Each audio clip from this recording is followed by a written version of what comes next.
Il est 9h45 juste après également Flash bi très heureux très content de le retrouver le retour de Dissa xam nga moom des fois mu toog nag ay ñaar ñett yoo xam ne du ngeen ko dégg du ngeen ko gis mais bon nekk ci tunnel yi ak ci bagage yi ngir mën a ngembaat xale yi doo ko dellu si il est en compagnie de Pape Madiakhaté mais Pape Madiakhaté tey day xaar mu nuyu Dissa ba pare parce que dama namoon Dissa naka mu. maa lay char maa lay.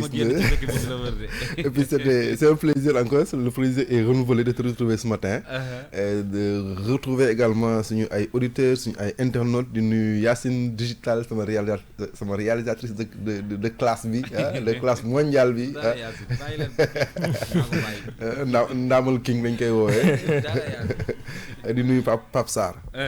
Alors Dissa man xam nga lu ma neex ci boo demee tuuti ñëwaat booy ñëw da ngay bees waaw te temps yi fi nga jëm dinaa la fay topp xam naa ni boo ñëwee daal ay yére wolof nga ñuy àndaaleel cheikh bi ñu doon wax nag di ko laam-laamee maa ngi koy bëgg a gëm de maa lañ koy wax boobu ba léegi gars yi gëmuñu ma fàtte sa premier jëwriñ rek baax na rek yow non yow moom sa premier jëwriñ bi ma saaku xaalis yeeg waaw yooyu yëpp yow laa koy dégg yow rek laa ci wóolu jeex na alors yaa ngi à côté de Pape Madiakhaté moom aussi très pertinent tous les matins il nous accompagne Pape Madiakhaté na nga def. maa ngi lay fay bu baax a baax Kals di la nuyu di nuyu Serigne Dissa. waaw di ko nuyu bu baax a baax xamal ne lim la dénk noonu jàppal ne maay sa adjoint. kon jeex na rang bi teel naa gudd. kon baax na alors di la nuyu bu baax Pape Madiakhaté. voilà di la nuyu di nuyu ñëpp également ñi ñoo xam ne ñu ngi ñuy teewlu jamono ji ci King FM point www.kingfm point sn ak 99.4 ak plateforme digitale yi. ayca tey nag ci ponk yi nga xam ne tànn nañ ko Dissa Préra pour waxtaanee ko man tout à l'heure quand on me disait que parti APR am na 11 ans dam ne non est-ce que du 5 ans ngeen bëgg a wax parce que ça va tellement vite et puis bi ñuy xëy na seetlu bii nga xam ne ci la parti bi di nekk au pouvoir diggante bi moo mat 5 ans 6 ans su ma juumul genre yooyu ah. waaw diggante bu muy nekk ak pouvoir ak léegi ëpp na 5 ans. ça fait 7 à 8 ans ça va depuis 2012 mu ngi jàpp 8 ans. et pourtant souvent dañuy wax naan parti bu ndaw la. Du parti bu mag au regard de son histoire. D'accord. Du parti bu mag au regard de son histoire et au regard également de sa trajectoire, également de sa naissance. Mais il faut rappeler que c'est pas un parti qui est né comme ça. C'est né d'une rébellion. C'est né d'une rébellion entre Macky Sall et son ancien mentor. Madame Fipou, bi nga xam ne moom moo nekkoon Abdoulaye Wade. Mais avant de mettre en place le parti. Macky Sall ñu mu àndaloon fipp bu ñuy jógee PDS dañu taxawaloon benn coalition bu ñuy wax Dekkal Ngor. Dekkal Ngor moom mooy ndeyu APR. moo jiitu APR. moom moo jur APR. ok ndey voilà. moom moo jur APR. alors ça n'existe plus wala. non ça n'existe plus parce que c'est une coalition qui est partie aux élections en 2008 et qui a eu à avoir 5 ou 6 députés avant la naissance de l'APR. C'est à partir de là donc ça c'est de l'histoire. Ça c'est de l'histoire. C'était une bonne démarche politique, il faut le dire parce que c'est la chance peut-être qu'a eu l'APR en venant au pouvoir. Il s'est jaugé d'abord ci ay législatives avant mu yegg ci ay présidentielles. Donc bi mu jaugé boppam ci législatives yooyu le contexte de ce moment-là aidant, ça a permis à un moment donné un homme politique que tous les Sénégalais pensaient qu'il était que dafa amoon injustice ci kawam. D'accord. mu am ay députés au niveau de l'Assemblée nationale boo seet le premier député yu Dekkal Ngor da nga ciy fekk ay ñoom Moustapha Cissé Lo da nga ciy fekk ay ñoom Mbaye Ndiaye ay ñoom l'ancien Mbaye Ndiaye am na ñoom Djibril War. c'est voilà cette classe d'hommes politiques là. ñoom ñoo àndoon ak waa ji bi muy fëpp bi mu rëccee Ablaye Wade rek bëgg parce que Ablaye Wade li mu bëggoon mooy tëj ko kaso daf ci mënul woon dara rek. Donc c'est à partir de là qu'est né l'APR. Et ça fait 11 ans aujourd'hui donc il a été 3-4 ans dans l'opposition avant de faire face à Abdoulaye Wade. Et une fois qu'il a fait face à Abdoulaye Wade il est arrivé deuxième je pense à ces élections-là. C'est après qu'ils ont pris le pouvoir. Mais historiquement ce n'est pas un parti qui a de l'histoire. Quand boo tegee ci balance bi APR teg ci balance bi PS du benn boo tegee ci balance bi ak li nga xam ne mooy PDS teg APR du benn et même les partis dits de gauche la LD le PIT leur histoire n'a rien à voir avec l'histoire de l'APR. L'APR, son histoire elle est récente, elle est très même récente. Mais cela également montre aujourd'hui un peu la limite un peu de ces partis dits traditionnels dans notre pays tey loolu dafay wane que parti yooyu noonu tey seen limite dafa am fu mu yem. Bon bu ñu gën a xuus ci waxtaan bi ak ñuy jokkool xëy na dinañ gën a leer ci mbir ci waxtaan wi. Effectivement. Alors Baba Diakhaté APR 11 ans déjà ça va tellement vite et pourtant parti bi tollul noonu. Oui parti bi tollul noonu parti bi 11 ans fukki at ak benn ci li nga xam ne moom mooy parti politique ce n'est absolument rien bu ñu ko comparé ak ni ko Dissa waxee parti socialiste bi nga xam ne yàgg na c'est depuis les indépendances PDS bi nga xam ne ça fait 40 ans wala plus donc bu ñu ko méngalee foofu noonu nga xam ne APR mooy fondamentalement le troisième parti boo xam ne moom moo jiite réew mi à part parti socialiste de 1960 à 2000 de 2000 à 2012 ñi nga xam ne ñoom ñooy waa PDS et à partir de 2012 jusqu'à présent ñi nga xam ne ñoo di waa APR bi nga xam ne 3 ans rek la def laata muy ñuy nekk ci pouvoir bi ce qui fait que sax à un moment donné certains spécialistes dañoo wax ne loolu xëy na moo tax impréparation am ci APR ba amuñu temps structuré wu ngir gën a mën a teg seeni structure ngir mu daal di dëgër mu nekk parti boo xam ne parti bu am doole la loolu moo waral boobaak léegi ñu ngi koy wax absence de structuration bu nekk ci biir APR président Macky Sall daanaka sax moom mooy ki nga xam ne moom mooy décider lépp tout passe par lui ci biir parti bi moom wax na ko rappelé na ko plusieurs fois nee na képp ku ma fi jox ku am ndombal tànk ci biir APR jàppal ne man mii maa la ko jox te bis bu ma décider ne daa war a jeex man mii maa koy jeexal donc ce qui veut dire que ba tey en quelque sorte day xaw a mel ne lu dëggal ñenn ñi ne APR c'est disons une armée mexicaine boo xam ne loolooy waral léeg-léeg ñuy am yenn jafe-jafe yi ba moom en tant que président de la République Macky Sall moom souvent moom mooy décider boppam ne moom mooy organiser li nga xam ne mooy parti bi il est resté président de parti alors que ñu bëri dañ doon wax ne mënoo nekk président de la République nekk en même temps chef de parti mais il a tenu à l'avoir parce que manque de structuration boobu xëy na jàpp na ne bis bu ko bàyyi woon ak ñeneen dina am problème dina am fu muy sooxee te gis nañu ko déjà nii pour man loolu bokk na ci li waral ba tey muy maintenir le flou ci sur un potentiel troisième mandat ou non parce que tey jii bis bu waxoon ne tey jii di du def troisième mandat xëy na dina libérer ñu bëri ñoo xam ne dootu leen mën a téye mais foofu la leen mepp foofu la leen mooy ba nga xam ne tey jii nii gis nañu positionnement yi démb gis nañu sorti Mame Mbaye Niang bi muy dànqaafu ñi nga xam ne ñu ngi positionné donc parti la bu ñu war a d'accord on reviendra sur ce sujet le temps ngeen may ma rek ma seeti waa service commercial vite fait et de revenir. Pour aller au Dakar Digital Show d'Orange, les 4 et 5 décembre, au centre des expositions de Diamniadio, profitez des bus gratuits. 3 points de ramassage, le siège Sonatel VDM, Sonatel Cheikh Anta Diop et Sonatel Parcelles Assainies. Et 4 horaires de départ, 8h, 10h, 13h30 et 15h. Plus d'infos sur ces navettes sur www.dakardigitalshow.com ou sur Facebook Dakar Digital Show. Orange. jërëjëf waa service commercial retour dans ce studio pour parler bien sûr de ce sujet bi nga xam ne moom la ñu tànn tey ci suba si ngir ànd ci ak yéen muy 11 ans d'existence bu APR mais aussi 11 ans yi di ça dañ ci nemmeeku xiiroo ak ŋaayoo bu bëri ay sax position yoo xam ne day xaw a jaaxal ñenn ñi et pourtant ñooñu bu ñu nekkul les membres fondateurs de ce parti bokk nañ ci ñu bootoon parti bi y a eu tellement de sorties également yoo xam ne dañu bokkoon ci APR am tamit ñu bëri ñoo xam ne fekk si nañu mouvement présidentiel boobu naka la ñuy expliquer loolu ci 11 ans kese. D'abord Kals. waaw gis nga APR c'est PDS bis benn parce que l'APR est né des flancs du Parti démocratique sénégalais. D'accord. Les mêmes pratiques yi nga daan fekk PDS c'est à peu près les mêmes pratiques moom ngay fekk ci biir APR. Au PDS est-ce que c'est un même esprit bi la alors. Même esprit ou pas même esprit mais c'est les mêmes pratiques. D'accord. C'est la même façon de faire. D'accord. boo seetloo ci biir PDS sax moo xaw a tane parce que PDS am na ay structures yu nga xam ne nag ku nekk xam na fan mooy sa place ci biir parti bi jamono yi nga xam ne Babacar Gaye c'était le porte-parole xam nga ndax ba léegi moo ko nekk. C'était clair qu'il était le porte-parole et il était responsable dans un département bien donné. Avec un rang dans le parti. Macky Sall bi mu nekk ci PDS bi muy dugg PDS il était ingénieur dans ces histoires de pétrole xaw ma de lan. mais bi mu ñëwee foofu parce que parti noonu la ñuy xaw a doxee. bu ñu ñëw foofu ku nekk ci li nga mën. dafa mel ni la ñuy si def expert dafa mel ni la ñuy si def ministre dafa mel ni. dañ lay dénk li nga mëne. li nga mëne. moom bi mu ñëwee foofu. dañ ko dénk mbirum énergie mbirum yooyu c'est-à-dire que bu parti bi bu doon taxawal gouvernement moom mooy nekk jamono yi ministre de l'énergie. parce que jotoon nañu xam li ko fi andi. li ko fi andi non li mu mën booy seet sax. premier poste ginnaaw bu mu nekkee DG Petrosen premier poste ministériel bu ñu am ci énergie lañ ko jëmale. Premier poste ministériel bu mu am il était ministre de l'énergie, n'est-ce pas, si je ne me trompe pas. Et du temps où il avait arrivé au PDS en tant qu'étudiant dans ces histoires d'énergie, il avait également en charge ce volet-là. Donc les partis fonctionnent comme ça.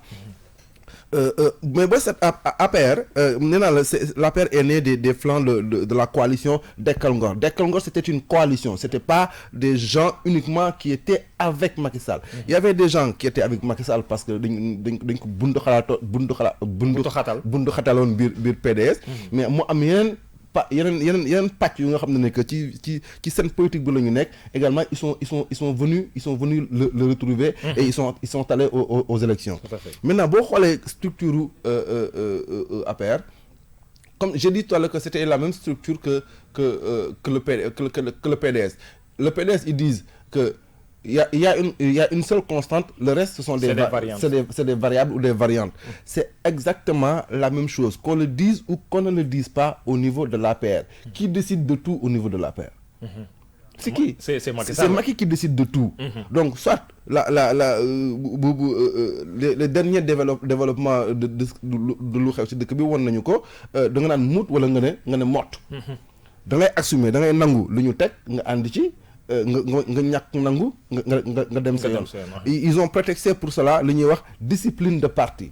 Mais ce n'est pas un parti organisé où on peut faire appel à la discipline. Le Parti socialiste peut, le PDS peut, ils ont des instances pour juger de cela. Mais est-ce que l'APR en a? Je ne pense pas que l'APR en a. moo tax ngay dégg bi tulleeg male bi fu nekk ku nekk jóg wax Moustapha Diakhaté su ko neexee wax lu ko neex keneen su ko neexee également wax lu ko neex ndax ils ont raison ou ils ont tort quoi qu'il en soit le parti n'est pas assez solide et beaucoup d'observateurs doutent que le parti va survivre au-delà de Macky Sall.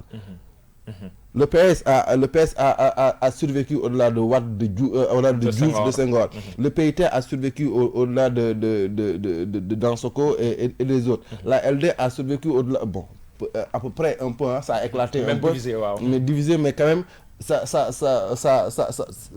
en deux parties, parti banque existe.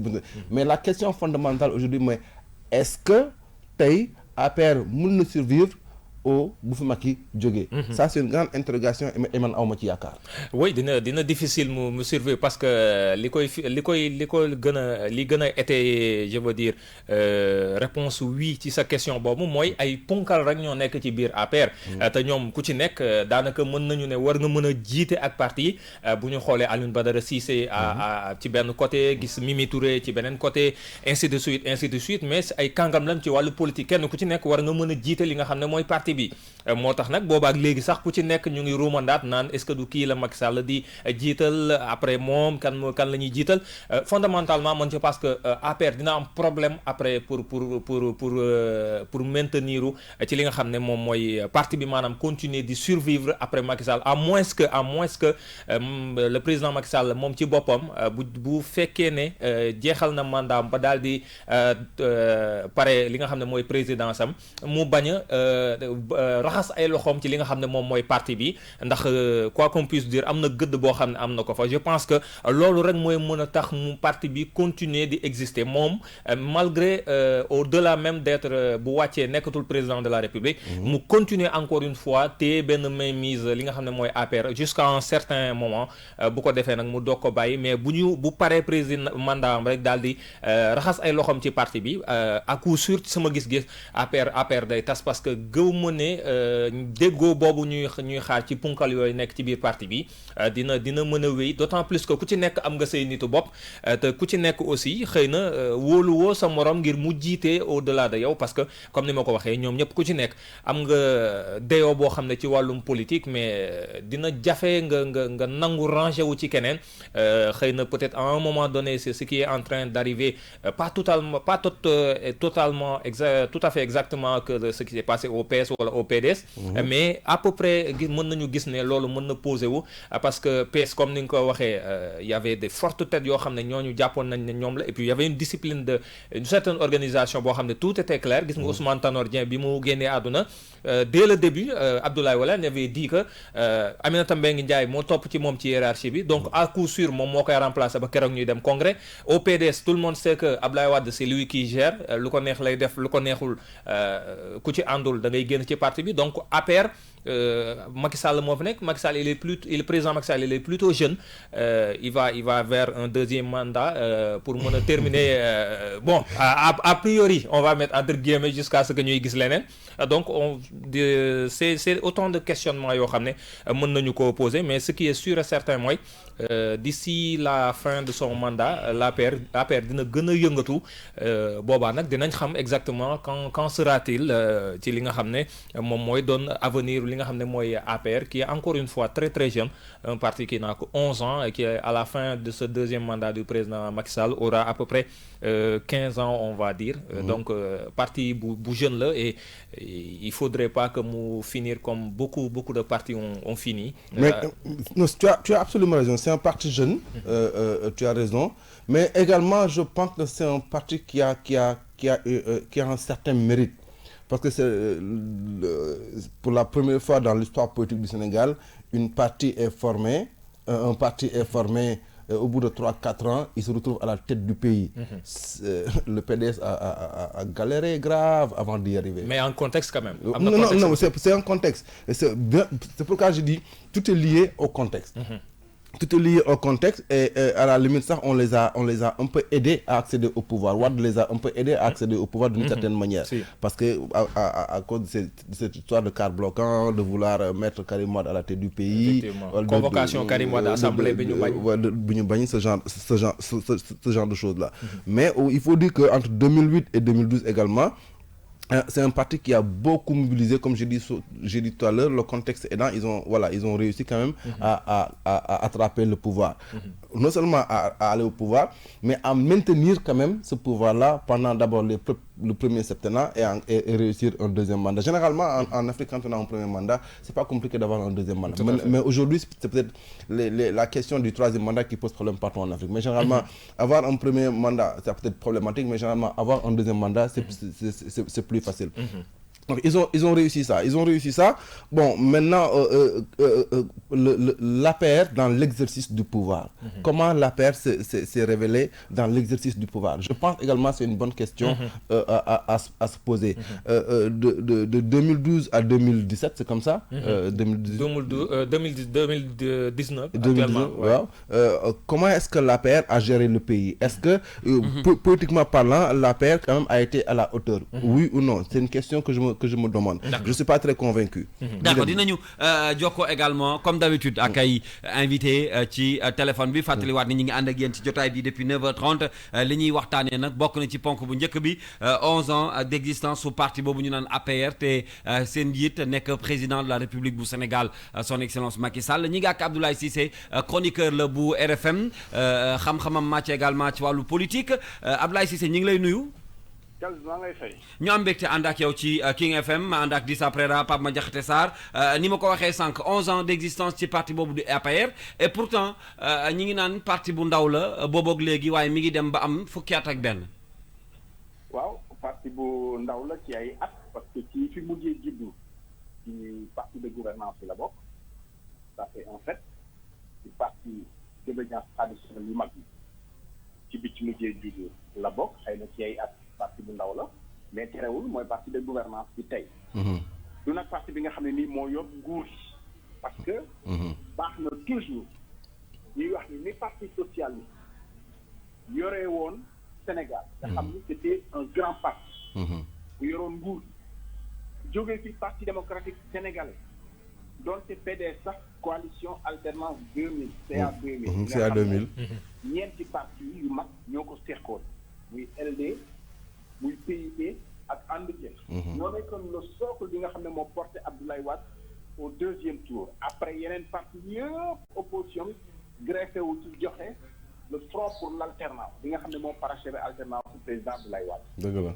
li tax ma indi taarix boobu ci histoire mooy le fal pour fàttali ni parti yooyu parce que ñoom ñoo gagné le pouvoir mais APR depuis bi ñu ko créé ba ni mu yegsee ci nguur gi coalition bu mag la fédéré autour de son noyau et différence parti yi nga xam ne ñoo jot a gouverner Sénégal muy PDS c'était déjà des partis structurés mais ba tey jii may wax ak yow APR structuré wul dëgg la c'est-à-dire que légalement c'est constitué mais demul ci congrès ba léegi ba ñu ne diw mooy secrétaire général bi lu dul li ñu déclaré ci li nga xam ne ni mooy déclaration création parti bi ne Macky Sall mooy président bi jox ko yu cër muy nommé à des postes de responsabilité mais amul kenn koo xam ne congrès moo la fal tey dëgg la voilà mais terewul c'est un parti de gouvernance c'est un parti de pouvoir et qui a réussi à fédérer des forces politiques autour laaj bi kay mooy ëllëgu APR ndax APR mën na taxaw ci kujje politique yi taxawal boppam wala ànd bi nga xam ne moom la ànd ak ñu mel ni ki parti socialiste. bonne question doyen avant ñu yegg foofu sax tegal sa loxo foofu ndax excuse-moi ndax APR dina survivre à Macky Sall mais APR ak coalition bu mu àndal ci exercice su pouvoir bi tey. waaw xam nga loolu. dafa am benn point essentiel boo xam ne dafa ay jamono moo ko feeñal. xam nga jusqu'ici des accords politiques c'est jamais écrit. wala bu ñu ko bindee aussi lu ñuy teg ci penc yi. dëgg la. parce que accord politique souvent dafay wundu séddale poste. dëgg la te xam nga gouvernance mënuñu koo tënk rek ci maa jël poste bi jox diw poste bi yéen gën a moom poste bi parce que loolu su siiwee ci gis-gisu société day mel ni dañuy pàccoo réew mi. dëgg la. donc accord politique c'est jamais publié c'est jamais public. maintenant dafa am fait majeur boo xam ne moo fi xew bu ñu éclairer ci suñu jàngat. muy génn àdduna Ousmane Tanor Dieng. xam nga lu tax. lu tax. parce que jusqu'ici on avait pensé que gentleman agreement moo am diggante Macky Sall ak Ousmane Tanor Dieng. boo déggee naa ne gentleman agreement mooy ñaari nawle ñu waxtaan de déggoo seen biir. te bi Ousmane Tanor Dieng génnee àdduna nga gis ni la mu yoroon ñu ko delloo parti socialiste c'était presque une obligation pour Macky Sall mu delloo ko parti loolu dafay wane ni. donc c'est un accord politique qui transcende les personnalités de Macky Sall et de Ousmane Tanor Dieng qui étaient les deux chefs des principaux partis. Effectivement. Donc accord politique boobu accord de gouvernance là. Et mën nañu njort ni c'est le même accord qu'il y a avec l'Alliance des forces de progrès de Moustapha Niasse. mën na doon aussi safaan bi parce que li ko guidé woon Macky Sall xëy na bokk na ci poids électoralu Ousmane Tanor Dieng. bu ma nee Ousmane Tanor Dieng mooy poids électoral parti socialiste. PS effectivement. voilà ku ne xam na ni poids bi moo jiitu woon alliance des forces de maintenant li ci Ousmane Tanor Dieng du ci Moustapha Niasse. dëgg la. mais li wër te wër mooy génn àddina Ousmane Tanor Dieng nous a prouvé que y a bien un accord politique un accord de gouvernance entre parti socialiste ak alliance des forces ak APR Macky Sall maintenant est-ce que kenn ki mën na dem sans l'autre? Ça, c'est une question qu'on verra à la fin de son mandat. Avant ma lay bàyyi doyen waaw junj nga ko sànq l'APR d'après Macky Sall l'APR est dans l'opposition comment est-ce qu'on pourrait yow noo ko gisee APR dans l'opposition un jour c'est probable hein? C'est possible aussi. Macky Sall malheureusement il a marché sur les travers des partis politiques ci réew mi. C'est-à-dire moom mënoon na jàngat liy faiblesse su parti politique. mais malheureusement jàngatu ci. dafa def comme parti politique yi day booy xool sax son discours booy xool sax son discours li ngeen di tuddee vaar tey. soo ko vaaree li mu doon xeex démb yëpp. mu ngi koy def. c'est-à-dire presque ça le fascine. effectivement. c'est-à-dire la contestation la défiance de l'autorité bi mu amoon démb. day défier autorité day défier force de police yi c'est-à-dire c'était une fascination. et tey le contraire lay doxal parce qu'il est de l'autre côté. mais boo xoolee li tax ma ne jàngatul ci les travers des partis politiques. il n'a pas créé les conditions de survie de son parti. à l'après Macky Sall xam nga lu tax. parce que parti soo créé wul structure yi soo ko fondé wul congrès doxal ko. ñu dem ci ay renouvellement instance mu doon loo xam ne c'est démocrate donc tey renouvellement toujours day difficile. parce que ay kàngam ñuy xëccoo xam nga tey boo jëlee fu mel ni kii ëpp Podor ñu ne woon dañuy renouveler. dëgg la coow li bari. waaw bon dama jël exemple Podor rek j'aurais pu prendre yow waa fan nga sax Mbadakhoune wala. Dakar. Dakar moom day yomb xam nga Dakar moom. petit bi Grand Dakar bëri nay prétendant de. yóbbu ko boori Casamance rek. waaw non man maa ngi Ziguinchor. mi ngi Casamance. mais est-ce que xam nga luy problème mu Dakar. Dakar kenn dëkku fi ñëpp dañ koy joox rek. waaw dëgg la. waaw daal di fiy sànq nag. mais doyen. waaw Amadou Ba mu ngi Dakar. Mame Mbaye Ndiaye tamit mu ngi Dakar waa Yoff bi nu mu tuddati. Abdoulaye Diouf Sarr mu ngi Dakar. Cissé Lo moom tamit bàyyi na Bawolam googu ñëw ne Ndakaaru. j'espère que ordre bi nga ko joxe. c'est par hasard. c'est en tout cas. j'espère que ordre bi. il a juste pris comme ça cité par hasard parce que xam nga lu tax. par hasard. boo commencé cité rek ñu ne tax na jiital diw. et c'était tout par hasard ah. xam nga loo leen di wax. da nga naan leen par alphabétique laa jël rek. jeex na BA moo jël. voilà loolu moo la ciy génne. moom si génne. pour terminer. c'est-à-dire vraiment affaire tey bi. mënul a survivre à Macky Sall. dans l'après 2024. effectivement. maintenant ils ont le temps de le structurer et structuration bi Macky Sall moo ko mën a def. parce que aussi structuration xam nga lu koy yombal. am kilifa goo xam ne bu nee bàyyi leen ñëpp bàyyi. dëgg la. bu nee def leen ñëpp def. dëgg la te xam nga loolu lu tax mu mën koo def léegi. parce qu'il a les moyens. de le faire les contraindre. effectivement. c'est-à-dire bu yoruloon pouvoir mais bu waxee ma nag waaye yow doo jàll fële waaye lu tax may def. parce que tey am na pouvoir u nommer bu dindee kenn sax ci poste politique. jox ko responsabilité bu mag waa ji jàpp njàmburam. dëgg la. donc tey la gën a yomb pour moom pour mu structurer APR.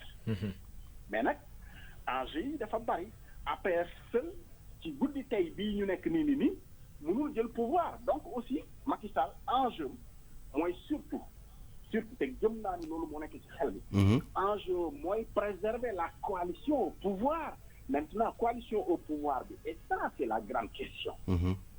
Parti socialiste bu Ousmane Tanor Dieng et si tu remontes même beaucoup plus loin ok ils ont fait un accord de gouvernance pour porter Macky Sall parce que li ko guidé woon mooy Macky Sall moo dem deuxième tour. moom la yàlla wërsëgalee woon mu dem deuxième tour. effectivement dañ koy jàppale. déggoo la woon. maintenant nekkaguñu ci situation wu deuxième tour. Parti socialiste ne peut pas s'imaginer ne pas avoir de candidat. certainement. et loolu xam nga lan mooy ngëneel bi ma jeexalee foofu. ça peut être très intéressant pour notre démocratie parce que xam nga lu tax. comment. suñu démocratie war na egg foo xam ne dootuñu ne rek compétition bu ñu ci demee ci élection yi deuxième tour dañuy sot ki nga xam ne moom moo fi nekk. parce que xam nga lu tax. deuxième tour war na ñoo mën a am ñii bokk ci candidat yi ñii jàppale pouvoir ñii jàppale opposition. dëgg la parce que dans un même camp présidentiel war na ñoo mën a am différents candidats ñoom it ñu ne en cas de deuxième tour. on soutiendra le candidat de la mouvance présidentielle le mieux placé. effectivement. loolu mooy mais démocratie du dem deuxième tour rek sot ki nga xam ne moo fi nekk parce que loolu finalement folli lay nuru. loolu moo ñu indil giraawal yi ñu nekkee yëpp ñu dañuy folli mais duñu fal. puusal ma ñëw. alors qu'on peut avoir le choix. ak deux candidats. ñii majorité bi la ñu àndaloon donc ils choisissent le candidat de la majorité. c'est-à-dire parti socialiste su amee candidat alliance des forces de progrès am candidat. mën nañoo ne na ku nekk wuti maintenant ñun ñett comme ñoo bokkoon gouvernement de majorité ku ci yàlla wërsëgalee deuxième tour ñeneen yow la ñuy jàppale. dëgg la mooy gën a leeral jeu politique. lu leer nga wax mais bu ñëpp ne le candidat le mieux placé qui va avoir des gauchistes des anarchistes des putschistes des yëpp bokk benn mbana Et finalement, au bout de 2 mois de gouvernance, nous commençons parce que bloqué ou nous dara. Non, dëgg la Abdoulaye Wade l'avait doyen pour confirmer li nga wax. Abdoulaye Wade l'avait tellement compris que ñu bëri ñu mu àndaloon bi muy ñëw au pouvoir après 1 ou 2 années de pouvoir daf leen dàq. Eggul sax une année. Très bien. moins de 8 mois la le premier. mu tàqali ko ak ñoom. Premier ministre bi nga xam ne Ñas xam na ci dara.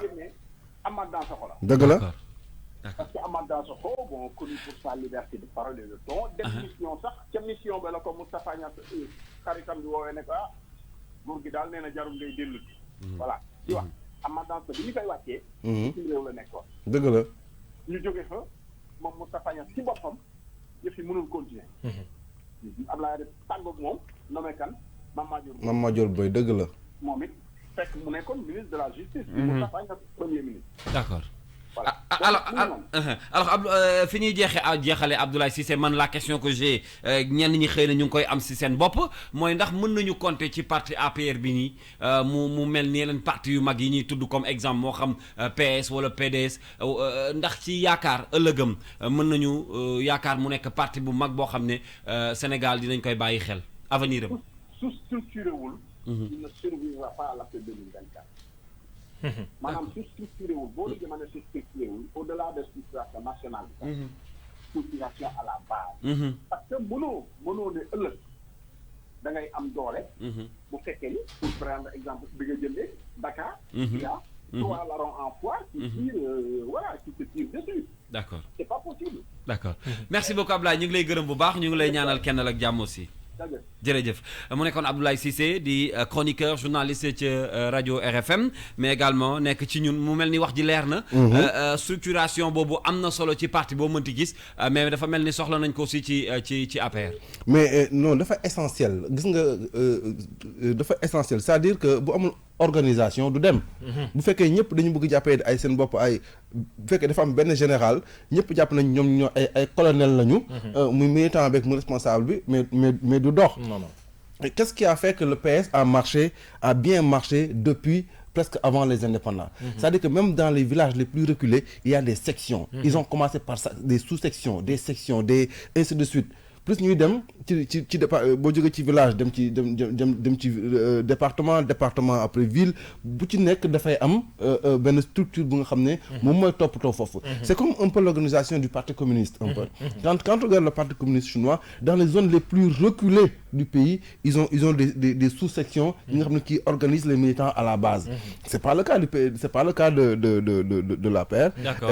Et encore c'est moins encore le cas du PDS. Le PDS sax moo xaw a tane tuuti parce que am na structure yu taxaw am na bon. D'accord alors dis ça nga gis pour ne pas te couper ci waxtaan bi ba tey junjoon nañ leen ko 11 ans d'existence bu APR mooy waxtaan wi tey ñi ngi ak honorable député Abdou Mbow vice-président bu Assemblée nationale Abdou Mbow ñi ngi lay nuyu am mbégte ànd ak yow ci King FM. waaw maa ngi leen di fay di am mbégte lool aussi di ànd ak yéen. King FM waay. Honorable Abdou Mbow ginnaaw bu ñu la nuyu waatee APR am 11 ans d'existence boobaak léegi lu bëri ñu nemmee ko si léegi ñu ngi ko doon wax ci waxtaan bi 11 ans yoo xam ne lu ci ëpp daanaka compagnonnage la ci biir coalition Benno Bokk Yaakaar tey jii nii 11 ans yi de façon succincte lan nga ci mën a def ni ak bilan. waaw bon maa leen bi may mujjee dégg léegi maa ngi dégg xaw ma kan moo mujjee wax nee na man la honorable Dissa Préra nee na PDS sax moo tane loolu dégg naa ko waaw li ma mën a wax rek mooy parti politique moom li nga xam ne mooy ambition damay profité rek avant dara sax di souhaiter joyeux anniversaire ak képp koo xam ne yaa ngi nekk ci Alliance pour la République responsable militant comme sympathisant mais xam nga parti politique moom objectif am mooy concourir au pouvoir pour gagner et le sauvegarder ñun yàlla def na daal dañu créer suñu parti ak léegi yàlla ngi ñuy suturaal bëgg-bëggu sénégalais yi aussi ak seen jàppale élection bu ñu jub loolu gagné nañ ko loolu waaw loolu de moo fi am boo seetloo 2000 bi ñu créé suñu parti ak léegi daal defe naa ne ba ñu gañee bi ñu demee 2009 amuñu récépissé am na ay maires yu ñu am. dëgg la. ba ñu demee 2012 présidentielle. élection yi topp yëpp boobaak léegi ñu ngi koy gagné. donc xam naa ne réussite parti politique mënut a passé loolu. muy benn. ki nga xam ne mooy suñu président parti dëgg la am nañu coalition mais ba mu demee gagné élection yi 2012 bi ñuy ñëwaatee demaat ci Sénégalais yi dañu ko falaat au premier tour. te ba ñuy dem 2012 deuxième tour la ñu dem. donc xam nga ne loolu tamit jàpp naa ne parti politique buy dox rek ci loolu ngay dox. mais honorable waaw non maa ngi ñëw. maa ngi ñëw donc loolu mooy li nga xam ne daal wax dëgg yàlla jàpp naa ne bu ñuy wax bilan dañuy wax ne ñun suñu parti bi ñu ko créé ak léegi. jàpp nañ ne bilan bu positif moo ci am. ok. waaw globalement bilan bu positif mu ngeen am mais lu ma remarque bi général bi mooy honorable mooy yéen bi seen parti juddoo ba léegi yéen mësu leen dem élection yéen kese. waaw li ma la mën a wax daal. à chaque fois donc est-ce que c'est légitime wala boobaa nga ne APR moo gagné élection yi est-ce que APR coalition bu mu àndal parce que APR kese est-ce que am na poids boobu ci échiquier politique bi on se le demande toujours parce que mosu leen dem élection yéen cote. waaw mais li ma la voilà xamal mooy diggante 2012 ak léegi. wala à part parti unique bi parti socialiste amoon. mosoo gis parti boo xam ne. dama la jox histoire laa lay wax. waxal ma dégg. dem na élection moom kese fii ci Sénégal gañe ko. li am mooy da ngay nekk locomotive coalition. loolu à partir de 2000 la xew.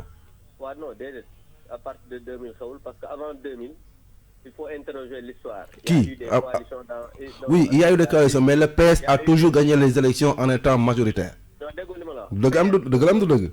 PS ba muy gagné élection yi majoritaire même 93 yooyu am na yeneen parti yu ko jàppale. waaw mais parti yooyu da amuñu woon doole ci kanamu PS. non bu xam nga boo waxee loolu ne parti yooyu amuñu doole mën nañu wax ne parti aussi yeneen ñi jàppale amuñu doole. c'est la vérité pourtant. waaw non déggoo li ma la xam nga ñun par exemple bi ñuy dem en 2012. di dem élection présidentielle. à part APR. tey jii ban parti nga ciy gis majeur. xam nga donc bu dee loolu foofu nga koy xoole rek da nga naan kon APR kese moo demoon simple c'est pas comme ça c'est que au fait c'est juste une philosophie boo xamante ne ni moom la am mais ñun bi ñuy dem en 2012 ñëpp xamoon nañ ne gisoon nga ko ñëpp dañ doon wax ay waxu coalition ñun dañ ne woon candidature plurielle dañuy dem candidater en 2012 parce que gisoon nga fi ay Benno Siggil Sénégal Benno ak Tanor Benno ak Niass yëpp amoon fi mais ñun dañu ne woon parce que candidature unique lañ daan wax à l'époque mais bu fekkoon ñun wóoluwuñ suñu doole wala amuñu woon organisation boo xam ne jàpp nañ ne permettre nañ ñu gagner ay élection je pense que duñu am la responsabilité jël ko ne dañuy dem élection donc il faut aussi interroger l'histoire loolu bi mu amee aussi ñu dem au deuxième tour bi gis nga ni mu demee c'est un pacte que les gens avaient signé parce que ku ci nekk dafa ne woon bu ñu demee deuxième tour l'opposant le mieux placé moom la ñuy jàppale la preuve mooy boo même en 2000 boo fàttalikoo élection 2000 yi ak en Afrique en général boo dee dem opposition boo xoolee opposition ak parti au pouvoir bu ñu demee deuxième tour même bu fekkee ne ñi nga xam ne ñoo doon candidat yi nga xam ne dem nañ gañewuñu wala amuñu la chance qualifiée deuxième tour ku ci def revirement de situation sénégalais yi duñ la topp wala population bi duñ la topp maa ngi fàttali kaaw Djiboka effectivement donc juste pour vous dire que il faut que ñu dissocier un peu ñu ne oui benn parti la wala coalition mais en tout cas Alliance pour la République objectif bi nga xam ne amoon nañ ko ñun dañu jàpp ne Sénégal moom moo ñu ñor c'est vrai que créé nañ suñu parti mais aussi nit ñi bu ñu fekkee jàppale nañ ñu ne kii moom moo ñu doy mooy suñu candidat mais dañuy ànd ak moom pour essayer de gagner les élections donc c'est bien ñun du ñu def fixation ci woy dem nañ élection ñun kese de non dañuy def évaluation suñu parti la ñu wax dañu jàpp nañ ne suñu parti am na quand même ndam ci li nga xamante ne ni tey moom mooy organisation 2008 ak léegi parce que boo xoolee tey au niveau national il y a plus de 500 communes mais pratiquement xoolal ñaata maire APR ñoo nekk dans le Sénégal loolu aussi benn baromètre la boo xamante ni war nañ ko mën a quand même xool 45 départements yi ñu xool ñaata APR ñoom ñoo nekk président conseil départemental. ñu xool les conseillers qui sont sur le plan national ñaata APR ñoom ñoo nekk conseiller. nga dem à l'Assemblée nationale malgré la coalition ñu xool ñaata ñoom ñoo nekk au niveau de la Combien de députés vous avez? Concrètement, honorable. loolu lépp daf lay wan ne ñun dëgg la duñu nekk ñoo xam ne dañuy jàpp ne dañuy dem de manière solitaire on a une coalition. mais aussi on a un parti boo xamante ni jàpp nañ ne tey jii am na taxawaay boo xamante ni taxawaay bu mat la. Abdou Mbow Abdou Mbow. waaw est-ce que jàpp nga ne que APR parti bu mag la. man dama jàpp ne li ñuy wax parti bu mag muy organiser ay élections ak am ay kii loolu APR taxaw la APR mooy parti bi gën a mag ci Sénégal man loolu.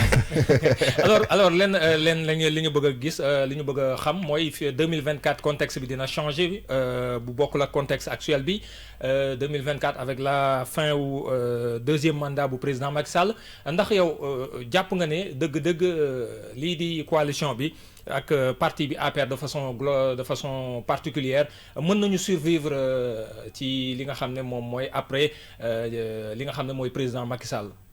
mais absolument xam nga tubaab day wax ne en temps nouveau et en situation nouvelle il faut des comportements nouveaux. xam nga ñun bi ñu ñëwee en 2000 élection 2012 fekk ñu créé suñu parti en 2008 bi ñu ñëwee li fi amoon moom mooy ay organisation classique parti. ay fédération commune communauté. mais yéen organisé wu leen. waaw mais déglu ma rek dama lay wax xam nga organisé wu ñu waaye ñoo gagné. waaw moo gën a am solo la stratégie xam nga stratégie ku nekk ak sa stratégie ak ni ngay doxale xam nga liñ naan ku nekk rek yaa xam sa bopp jënax noo koy tojee xam nga ñun biñ ñëwee dañ fi fekk ay organisation classique yoo xamante ni moo fi am ñu am beneen organisation boo xam ne dañoo ñëw defar ay comité rek mais loolu ñun suñu xam-xam la suñu xalaat la ñun suñu doxalin la te su bañ ko defee dafa dox te xam nga il faut pas que les gens di ñëw rek na woy parti organisé ñaata parti ñoo fi organisé bu ñu demee élection du ñu am je te donne l'exemple de la France mën naa la jox exemple yeneen y avait la gauche la droite l'extrême gauche un mouvement jóge fële en marche bi mu ñëwee ak son organisation spécifique ñoom ñëpp daf leen a jël mettre leen à terre parce que ku ci nekk comme ni ma la ko waxee en temps nouveau situation nouvelle il faut des comportements nouveaux Sénégal structuration population bi dafa changer donc la manière bi nga xamante ni noonu la ñuy defee politique dafa changer et loolu le président Macky Sall ak ñi mu àndal dañu ko comprendre très tôt c'est pourquoi ñu am l'organisation bi nga xamante ni tey moom moo ñu spécifique tey parce que ku ci nekk am na noo xamante ni noonu ngay doxalee maintenant c'est pas parce que da nga ñëw fekk ay parti classique nii la ñu organiser woo rek yow noonu ngay organiser woo déedéet ñun dañu am suñu organisation qui nous est propre organisation boo xam ne noonu la ñuy doxalee te doxalin boobu malgré que ñenn ñi ngi gis ne woy dafa jaxasoo pëccxoo ak yeneen mais ñu on se retrouve pëccxoo moom def na ko moom pëccxoo moom def na ko moom waaw déggoo li ma la wax ah yéen fi mu toll nii ku nekk lu ko neex wax non attends seen parti bi loolu sa xalaat la ah sa gis-gis mais yow Moustapha Diakhaté génn na fi temps yi yekk leen lu mel ni xeme non déggoo li ma la wax Moustapha Cissé Lo tamit temps yi génn yekk leen lu mel ni xeme attends Moustapha Diakhaté ah ce qu'il a dit loolu moom la engagé la preuve bi mais nga xamante ne il est du parti non non attends il est du parti voilà mais bi nga xamee ne dégg na xam nga aussi il faut que les gens sachent que parti politique du armée ok du caserne boo xamante ne nii da ngay jël rek nit ñi way seul constance lii la non ñun suñu parti dafa am une démocratie interne mais am na aussi discipline boo xam ne moom la ñu war a am moo tax la preuve président de la république am na loo xamante ni jàpp na ne bu gisee ne kii ni muy doxalee wala parti bi gis nañ ne nii ni muy doxalee mu am ay sanctions yoo xam ne day am parce que aussi noonu la parti di amee mais ci biir parti bi aussi mais c'est pas parce que da nga nekk ci parti bi rek lu sëñ bi wax rek daal di sëqat na yaram kàllaa déedéet dëgg la aussi am na non attends ah mais yéen def leen noonu temps yi non dama ne loolu moo am non mais Abdou Mbow xaaral non Abdou Mbow xaaral waaye non xaaral maa ngi lay déglu boobu léegi mais xaaral ma wax la temps yi seen waa ji muut maa mbott la xewaloon am déet non wuy ma rek non muut maa mbott la xewaloon oui ou non non attends la preuve ba fii may waxee ak yow waaw déggoo kenn ñu ne dàq nañ ko ci parti bi dëgg la wala dëgg en tout cas dégg naa ko am na waxu troisième mandat moom ku ko wax ñu dàq la yi pare non dëgg la xanaa kon seetaanoo ma démb fan ci Sen TV non waaw loolu la kon yow da ngaa comprendre wala d'accord honorable ñu ngi lay waaw non dama ne waaw xam nga président de la république moom mooy jiite réew mi. dëgg la. moom mooy suñu président parti. dëgg la. décret nag. moom moo ko moom. constitution moo ko jox. les prérogatives de nommer aux fonctions civiles et militaires. dëgg la. waa léegi mu dàq la par exemple fonction boo xamante ni moom nga am ci moom taxul nga génn parti bi. effectivement la preuve am na ñoo xam ne dañ leen a dàq ci gouvernement bi wala ñu dàq leen direction yi nekkoon wala fenn te dañuy continuer nekk militant parti bi.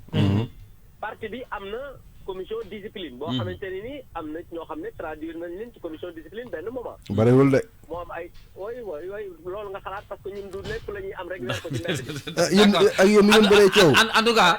xam nga yaa ngi ne bariwul. mais tey jii su ma la waxee le nombre de personnes qu'on a lan la ñu. ma posé la benn question. waaw rapidement. benn question waaw Moustapha Cissé Lo ak avocat ba Maître Wade xanaa di nga leen yóbbu conseil de discipline ba. ñoom ñu taxawoon assemblée di ko ñàkkante. xanaa ñoom war nañoo taxaw foofu am déet. dama ne xam nga conseil de discipline u parti. parti bi boobu moom moo koy organiser xool lu muy def ñoom ci biir fa xam nga loolu.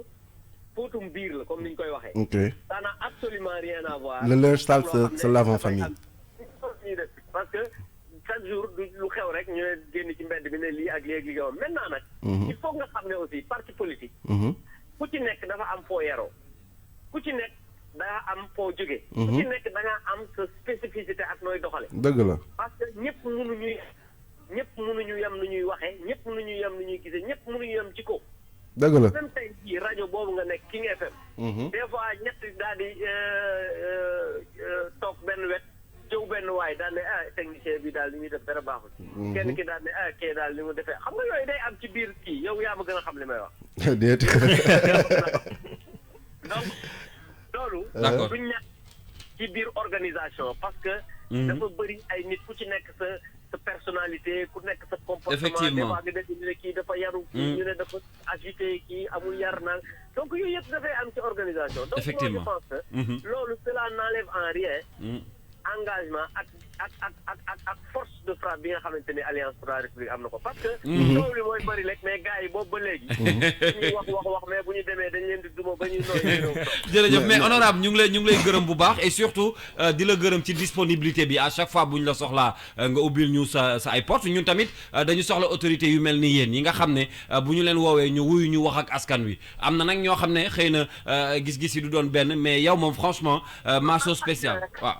tey nga man dama nekk porte-parole adjoint bi aw ma sañ-sañ. dëgg la bañ a wax ak yéen. dëgg la parce que loolu moo koy suñu wareef. dëgg la et puis yéen aussi je pense que la preuve mooy nit ki aussi bu fekkee ne dafa nekk yor média di waxtaan ak nit ñi ñun ñu am ay responsabilités mais on a le devoir de communiquer avec les populations. effectivement parce que loolu rek lañ ci xaar parce que sinon ñun li ñuy def sax nit ñi.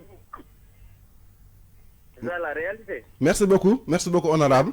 maa ngi leen di sant. xam naa dinañ la retrouver ngeen ñëw félicité ci parti bi moo gën. waaw ok lu jëm félicité parti bi. dinañ ñëw bul wax dara. ñu ngi koy gërëm bu baax. waaw ñu ngi koy gërëm bu baax vraiment wax nga ko sànq il est très disponible. même su fekkee yenn saa dinañ leen di sànni xeer yi tout il a raison aussi. tey moom godaas rek nga sol jàkkaarloo. waaw il faut mais quand même il est disponible il faut dire.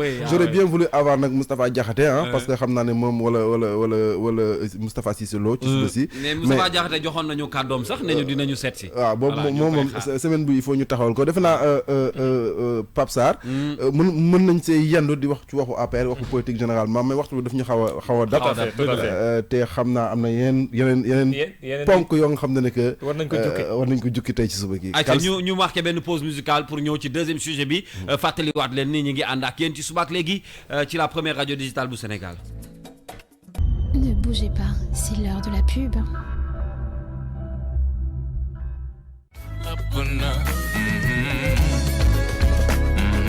Le Grand Théâtre accueille Carlou D le 28 décembre 2004 à 2019. 15 ans de carrière, 15 ans de compagnonnage, 15 ans que nous cheminons ensemble, que je vous fais vibrer. 15 ans que vous me portez un amour fou, que je vous rends au centuple. 15 ans je représente dignement le Sénégal, partout en Afrique, partout en Asie, partout en Europe et partout dans le monde, pour vous dire merci à vous tous, à mes cœurs de lion.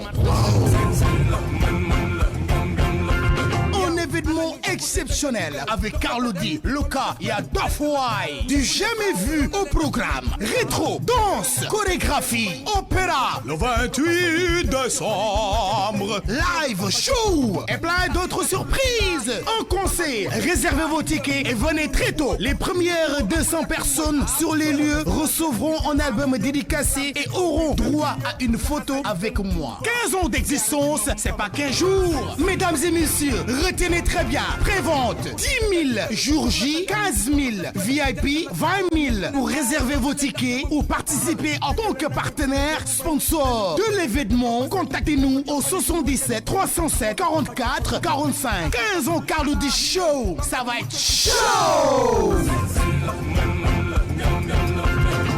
Un événement King FM sur 99.4 et sur www.kingfm.sn.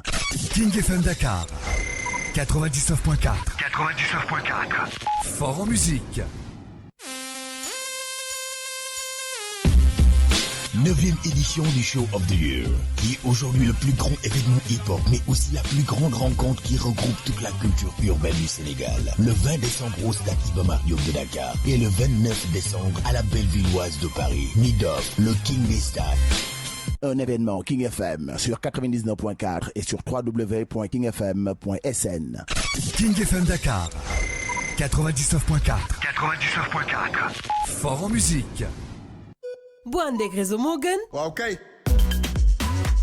Profite pleinement pendant 24 heures d'une heure d'appel tout réseau, de 100 SMS tout réseau et de 200 émo avec ton Illimix à 500 francs seulement au dièse 250 dièse sur le seul réseau 4G+, partout au Sénégal. Ok. Orange. Conditions générales d'utilisation des Illimix sur orange.sn.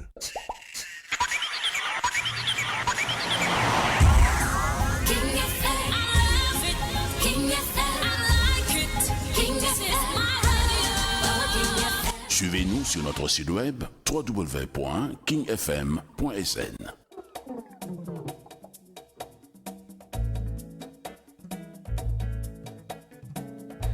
acca di gërëm bu baax waa service commercial ci ñi ñu àndaloon ni ñu àndee woon ak ñun ci la page publicité dinañu dellu soit incha allah ci kanam tuuti ak yooyu annonce ngi nga xam ne da leen yitteel yéen it mu yitteel leen mu yitteel ñu may fàttaliwaat ni ñi ngi ànd ak yéen ci un nouveau concept bu ñu dippee Teranga Sénégal Futur Média moo ko andi tout le groupe moo xam RFM King FM ak la télévision Futur Média désormais mën ngeen di woote 24 heures sur 24 7 jours sur 7 mën a gagner ay enveloppe yu toll ci fukki junni ñaar fukki junni 200 000 francs ci suñu ay émissions yu wuute mais aussi ay parures en or oto buy jekk ak salon boo xam ne daanaka bu mucc ayib bokk na ci aussi benn chambre à coucher boo xam ne dañ leen koy may ci fin 2019 bi ñu nekk ci atu ci weeru décembre bi ngeen mën a équipé waat seen ay kër raison pour laquelle ñu leen di woo ngeen di woote également ci 88 628 99 90 24 heures sur 24 bu ngeen wootee di ngeen jot suñu animateurs yi ñu mën leen a gunge moo xam fii ci ci King FM RFM ak télévision Futur Média dinaa ci dellu soit ci kanam mais concept bi ñu ngi ko tuddee Teranga Sénégal ñu wéy ak yéen ba léegi maa ngi ak Dissa Préra mais am na keneen ku ñu rejoindre madame éducation elle s'appelle Koumba Ba pour nous accompagner pour cette deuxième deuxième partie wala deuxième sujet bi nga xam ne la ñuy waxtaanee Koumba nuyu naa la. maa ngi lay fay Kalz nuyu naa Dissa mi ma bokkal plateau bi di nuyu auditeur ak internet yu King FM amaat mbégte toog jàkkaarloo ak ñoom fas yéene waxtaan ci li nga xam ne ñun ñëpp la soxal. naka suba si. suba saa ngi nii. lépp jàmm de ah.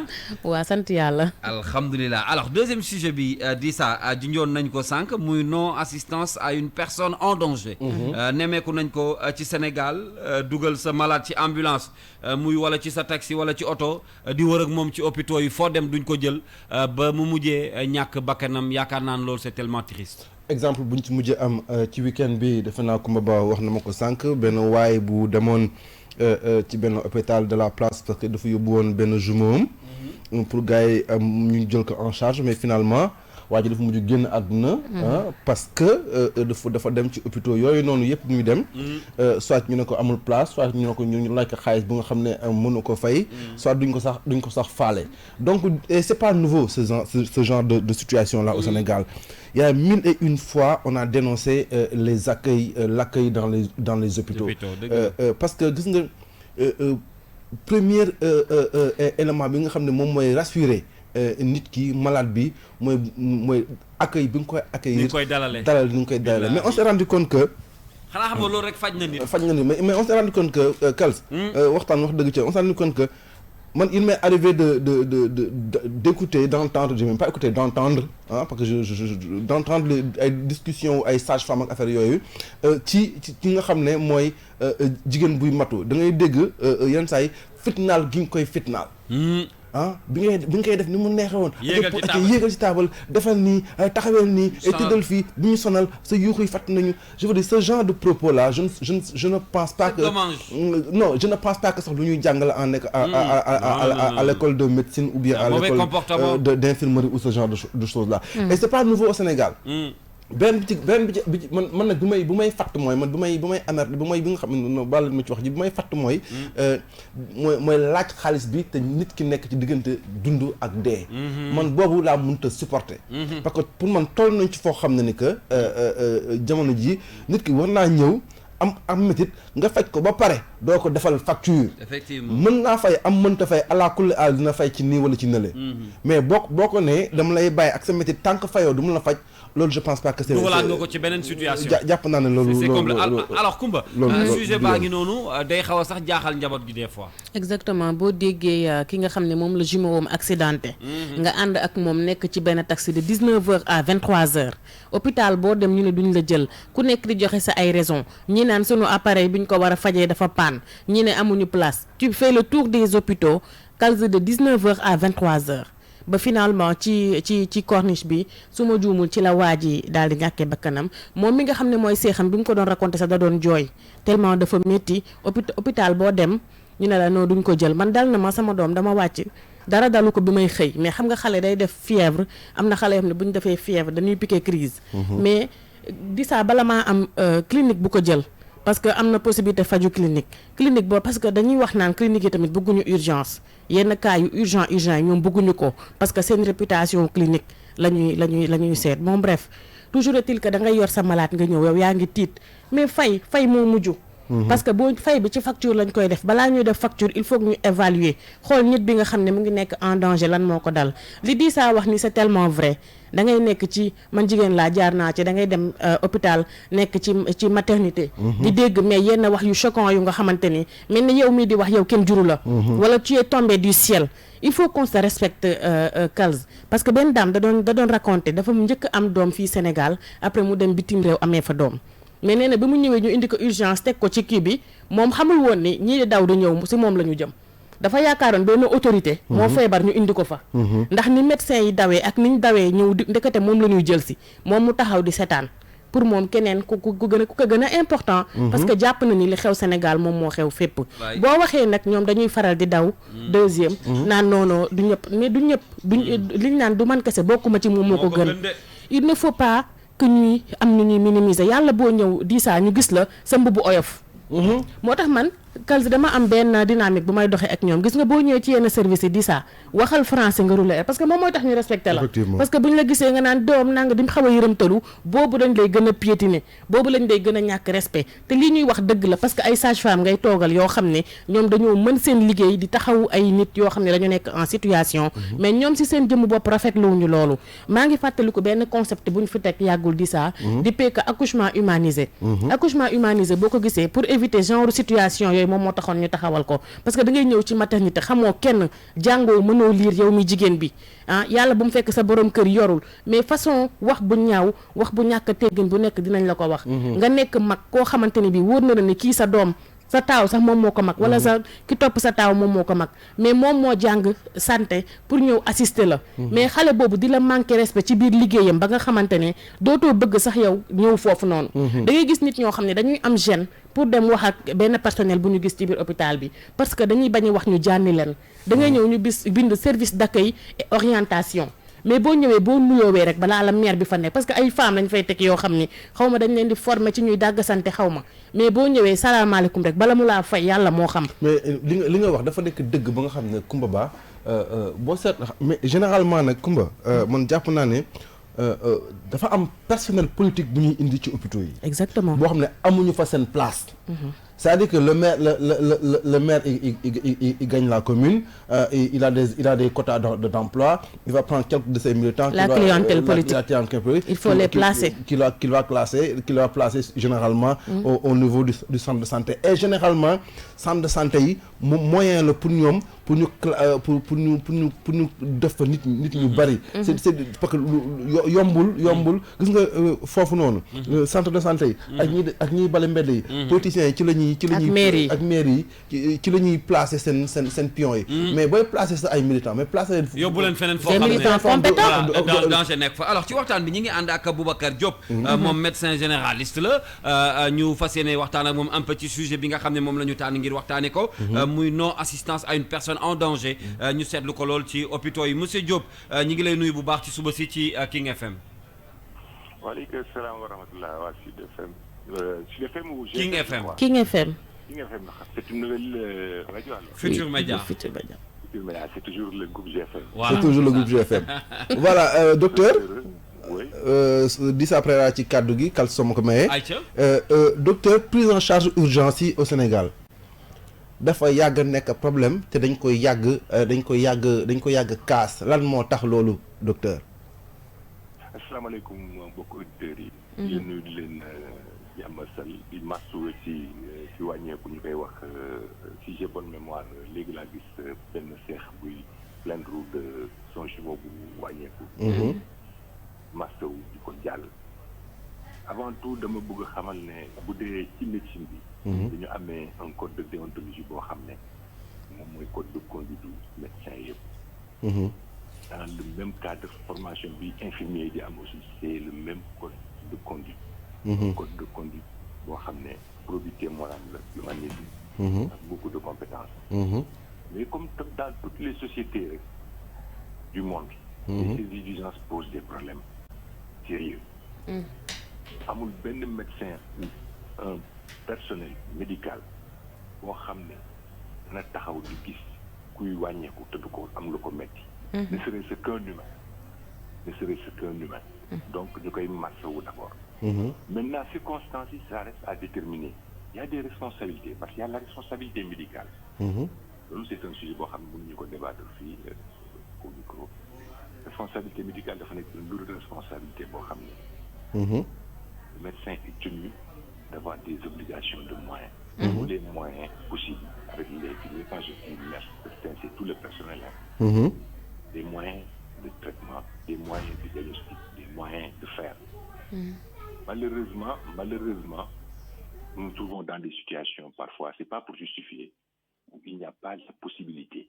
C'est ce qui explique certainement que certains hôpitaux, ce qui n'est pas une raison, renvoient des malades. C'est une attitude à bannir dans nos pays. À bannir, et il faut des moyens, il faut beaucoup de moyens. C'est pas seulement le fait de parler. La formation, docteur, les moyens, parce que oui. Sooy wax bannir, c'est un fait qui est constaté et que beaucoup de Sénégalais vivent aussi bien ici à Dakar que dans les régions. Au quotidien. Et au quotidien. Mais wax nga sànq tamit le problème code de conduite. Est-ce que tamit amul ñàkk contrôle bu am ci service d'accueil et d'orientation yi parce que fondamentalement man li mu remarqué mooy service d'accueil et d'orientation yi et il n'existe que de nom. C'est très juste. C'est très juste. Cependant, il y a toujours des services d'accueil. Da ngay wax kañ. yu ci bëri en tout cas. La formation. La formation demande aussi à être suivie. Que les gens qui ont été recrutés soient à la mesure des postes qu'ils occupent. Le grand drame dans nos pays, c'est dommage de le dire, mais c'est l'insuffisance du personnel médical, tant dans la qualité que dans la quantité. Ok. Donc, dans les normes de l'OMS, il est recommandé au moins, c'est une façon générale, un médecin pour 10 000. Mais on n'a même pas un médecin pour 20 000 habitants. La formation reste. Et maintenant, ceux qui sont formés sont assouvis à des tâches qu'il faudrait mesurer dans les urgences. Il y a des urgentistes. Il faudrait former davantage d'urgentistes. Par exemple, au moment où je vous parle, au niveau du service que j'occupais à l'université, nous n'avons qu'un seul urgentiste. C'est pas normal.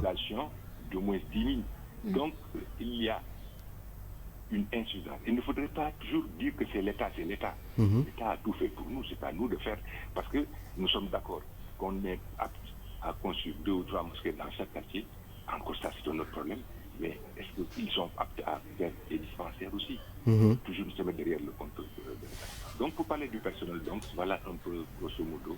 Et la formation, parce que les gens doivent être formés tant sur le plan technique que sur le plan humain. Docteur Diop, Kumba Ba ci kàddu gi mais constat bi ñu def mooy bu ñu ñëwee ci yéen médecins yi yéen ñi nga xam ne yéen ay faj Dissa ñoom ñi nga xam ne ñoo am xam-xam en général dañuy nekk ay nit yu oyof yu humble mais boo ñëwee constat bi mooy ñi ngay njëkk a dajal mooy ñoo xam ne du ñu nekk sax ay médecins souvent ay nit lañ yoo xam ne soit aide-soignant nga wala leneen nga mais médecin bu mag gi boo duggee bureau am amatoo problème mais ñi lay dalal ñooñooy problème bi est-ce que du incompétence wala ñàkk formation? Pour dolli ci docteur loolu laa wax ne il faut les bannir. C'est pratique. Pour les bannir, ça ne va pas être chose facile.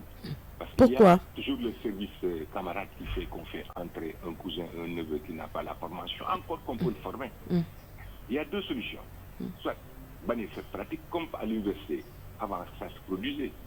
Je suis dans tel service, en quittant, je laisse un tel autre de mes parents venir me remplacer, malgré son incompétence ou autre, je passe. Discuter de ces choses. Autant il faut dans les universités refuser cette pratique, autant dans les hôpitaux, ou alors, quand on les recrute, on les forme, ils doivent être formés. Ils doivent être solution. Merci beaucoup docteur. C'est docteur. C'était un plaisir quoique bëggoon naa la poser yeneen question. Temps bi moo xat man la question du contrôle ça c'était vraiment important pour man. Je pense que service yi nga xam ne ñoom ñooy service d'accueil et d'orientation yi wala ñi nga xam ne ñoom ñoo war a gérer les premiers soins généralement personnel boobu Kumba Ba ñooy gën a bëri sax médecin yi généralement yi nekk ci hôpitaux yi. Et donc c'est un personnel quand même assez important dans la chaîne. Mais bu fekkee personnel boobu nga xam ne ils sont importants dans la chaîne defuñu seen liggéey mais nu mu waree ça pose problème. Moi ce que je dis aux citoyens c'est ceci gars yi dañu war a di filmer scènes yi ba pare di ko poster sur réseaux sociaux yi nit yi di gis muy leer. ñu xam ne que dans tel hôpital tel agent de santé a fait telle chose qui n'est pas normale vis-à-vis d'un malade. Et qu'il y ait des sanctions. qui yu nga xam ne stop. Mais mënuñu à chaque fois suñu déggee coow ci wàllu santé bi mu nekk ay affaire de dañu war a fay suñu indemnité fii dañu war a fay suñu indemnité fële. Mais bu ñu leen fay seen indemnité c'est une chose mais également boo leen war a prendre en charge la population c'est pourquoi vous êtes là il faut le faire. Il faut le faire correctement. déggoo ci ay waxam lu mu la wax dafa rejoindre dañu doon waxtaanee léegi mooy dañ lay indi Dissa Préra def la directeur hôpital bi nga am sa benn neveu bu amul formation nga indi ko am sa benn mbokk bu nekk fee moom tamit yónnee la doomam amuñu formation toujours est-il que bu fekkente ne recruter nga leen ba ñu ñëw te xam nga ne amuñu le niveau requis pour toog foofu nga utal leen formation bu ñuy def parallèlement pour mën a répondre aux besoins yi nga xam ne ñoom ñoo am ci hôpital bi mais ni ma la ko waxee ñi nga xam ne ñoom ñooy médecins yu qualifiés yi amuñu problème les médecins généralement sont des gens yoo xam ne dañuy ouvert d'esprit mën nga toog ak ñoom di def consultation dañuy jël seen temps duñu xalaat ne sax am na ñeneen ñu rang mais il s'occupe déjà de la personne bi nga xamante ni bii moom la ñu jàkkaar lool mais problème bi mooy ñi ngay njëkk a dajal moo xam service d'accueil et d'orientation la moo xam ay aides-soignants lañ parce que ñun tamit dañu am habitude ci hôpital ñun duñu mën a ràññatle loolu tamit yaakaar naa liggéey la bu hôpitaux yi war a mën a def da ngay gis ku sol blouse blanche ak calze nga ni médecin la nga dem di wax ak moom fekk boo demee aide-soignant la c'est pas pour les minimiser mais amaana mënul wax ak yow sax ba orienté la ci li nga bëgg au lieu mu yóbbu la ci service bi nga war a dem ñu orienté la mais fa lay nekk di la këllikee naan non ki ñëwagul gis naa ñu dàq gardien ci hôpital ndax loolu parce que da ngay ñëw toog yow la mooy sa yoon ci médecin bu ñëw wala bu ñëwagul nit ki ñëw na orienté ko ne ko demal fee la ñuy daggee ticket bu demee foofu mu laajte y a un service d'accueil et d'orientation bu ñu teg H24 boo xam ne warul partie bi ma gën a bañ nag ci dem ci hôpital mooy boo feebaree yegg si ñu naan la demal jëndi ticket waaw franchement demal nga jënd ticket mais toujours est-il que boo demee feebar ñu naan la demal jënd ticket boo demee hôpital bu mel ni par exemple Calze hôpital principal bu Dakar mais aussi ma bëgguma la dagg par expérience dama ko gis am na hôpital yoo xam ne quand même ñi ngi respecté mbir yi exactement dem naa benn yoon ak sama benn xarit hôpital bu Grand Yoff bi mu yegsee dañ ko faj en urgence toppatoo ko ba pare ñu laaj ki mu àndal mu ñëw ñu jël pièce d'identité am ne ko boo amee nga ñëw fay exactement foofu laa bëggoon ñëw hôpital principal bu Dakar man dal na ma dañu yóbbu urgence ñëw mais boo yegsee dañu naan rek ban nit moom moo koy jël en charge ci groupe bi ñu nekkoon kenn jël pièce d'identité am joxe mais ñoom seen service d'urgence vraiment calme day fonctionner H24 24 heures sur 24 boo demee hôpital principal parce que tam il faut que ñu wax tam ñi nga xam ne ñu ngi dans les règles bien que yaakaar naa ci kaawu waa ji yaakaar naa dem na fa xaw ma yenn raison loolu lañ ko jox ba tax jëruñu ko mais fekkee naa ba taay parce que man hôpital bu may fréquenter lu bëri fekkee naa ba taay nga yóbbu urgence ñëw taxaw la fekk duñ la laajagum xaalis parce que il a fallu le lendemain pour ñu ñëw xool ndax waa ji am na prise en charge médicale wala amul jël les papiers nécessaires et toujours est-il que am na nga possibilité boo mënul fay ci saasa ñoom am nañ des modalités de paiement yoo xam ne mën nañ la ko defal donc c'est ça quoi. Machallah, merci beaucoup Koumba ñu ngi lay gërëm bu baax moom lañu àndaloon ci deuxième sujet bi Dissa qui reste avec nous ci reportage bu tey bi dafa xaw a sax laal li nga xam ne moom la ñuy waxtaanee ndax wàllu dépistage la ñuy waxtaanee chez les jeunes ce sera dans quelques minutes le temps de marquer une pause musicale ñu ñëw ci reportage bu tey bi nga xam ne moom la ñu tuddee sociétal.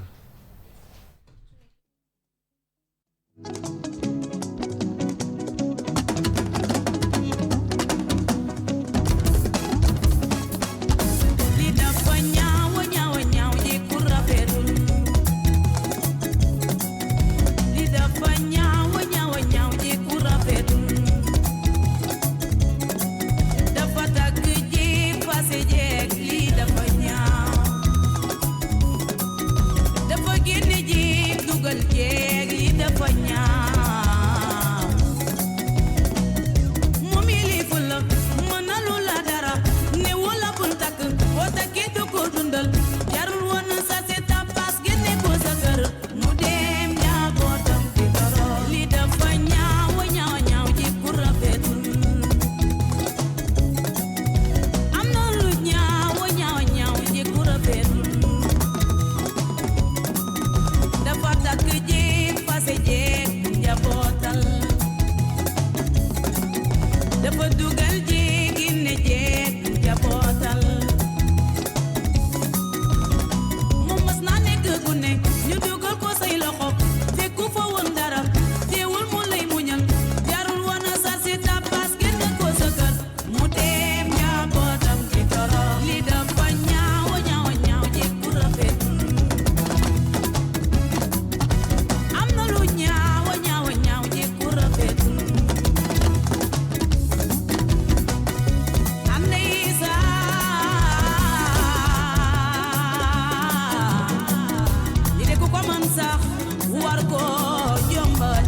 109.11 sur King FM. Aïcha ma nga ak info ak divertissement joindre l'utile à l'agréable moo waral bu ñu leen joxe ay xibaar ba mu neex nag ñu bégal leen tuuti ànd ci ak Dissa Prera ak rédaction bu King FM ginnaaw bi ñu jógee ci deuxième sujet boobu tey suñu reportage nag dafa jëm ci dépistage volontaire chez les jeunes saa neex naan ko xale yi dañoo war a piste ji voilà tey nag li ñuy waxtaanee mooy dépistage boobu xale yaa ngi pisté wu ci réew mi. ah dañoo war a pisté wu rek de. ah da ngaa dëkkee caaxaan daal. pisté moom. jël pisté wu. faaw ñu def ko. na ci de fan yi am na ay xale yu may dajale man bëgg leen yóbbu ñu def. waaw pour mu ne bu leen wax dara. am na ay xale waaw bàyyi ba ñu pare émission nga wax leen. ma wax leen ko. non mais bul ma wax dara fi mu ne bul ma wax dara. da ngay bañ ma wax la ko. waaw bul ma wax dara instant yii. kon baal ma noppi. waaw baal ma dama xaw a sañ ay wax. waaw baal ma dama bëggoon dajale fii ay xale rek. dama xaw a xalaat kan nga ma war a ñu wax. sa xel xaw naa waaw moo tax ma la bul ma wax dara. baal ma teel la ko ba waaw bul ma wax dara baal ma après. waaw baal ma après waaw. alors reportage bi Ndeye Mati Dieng moo ñu ko defal comme chaque lundi ci sociétal tey nag ni ma ko waxee léegi titre bi mooy dépistage volontaire chez les jeunes yi nga xam ne xëy na des fois sax dañ koy xaw a négliger pour ñoom dafa xaw a dangereux et pourtant loolu yëpp ci santé la bokk Ndeye Mati ñu ngi lay nuyu. Kalzi ñoo ngi lay fay. ñu am mbégte bu rëy ànd ak yow tey reportage bu mel nii nga ñu àndil. waa tey dañoo duggoon dem xool ndaw ñi ak doomu jàngoro boobu di sida. ndax dinañ toog ba ci yàgg te kenn santu leen ko rek ñu dem saytu seen wér-gu-yaram. xool fan lañ toll. waaye da ngay gis ne ñu ci bari nag dañ ko ragal ñoom dégg ko rek dañ ko ragal waaye am na si ñoo xamante ne ñoom du dara ci ñoom. dañuy dem xool seen wér-gu-yaram fan lañ toll après ñu xam naka la ñuy gën a fàggoo. baax na ñu déglu reportage bi dellu si. sida di feebar buy lore mën dem ba faat bakken àddina yépp nag ànd nangu ne lu am la wante lu ñu seetlu mooy néew na ñuy jug te kenn santu leen ko saytu ji seen wér-gi-yaram ñeel boobee jàngoro Awa Càndum ci ñooñee la bokk ne moom ndigalu wéejuram lay xaar ngir dem defi test. non musuma def test dépistage samay parents duñ ma ko proposé te man tam bëgguma ko def xaw ma ndax am naa wala aw ma sida riir bi bëri na mais bëgguma def test su ma si waxee ak samay parents fekkee nangu dem def parce que samay parents lay xaar ñoom luñ ma proposé man dinaa def. Marie-Hélène di ab élève toll ci classe terminale xamal ñu ne deful lenn luy tax muy njort boobee jàngoro ci moom kon gisul luy jar muy dem di saytu ju wér gu yaramam. suma am occasion def test bi et que bon man je crois que man soxla ma def test bi daal ci jeune et que sobuma daal. seen morom bi wute lool ak ñoom gis-gis Kaji Amadou Ba moom xam na fu wér gi yaramam toll ci VIH bile. c'est important de le faire à l'âge de 16 ans il faut nga def ko ba nga nekk xale nga ne amoo sida nga def moo gën a xam boobaa nga xam daal fooy féetee doo nekk di dute naan am naa wala moom même si xam nga ne sax defoo dara wala defoo loo xamante ne dina tax ni sida at bu jot ñu koy jagleel bés bu wër àdduna ngir saytu nees la ñu mën a def ba muccal ci ñu bari ndem ba fi ñu toll xamaguñu garab bu koy faj.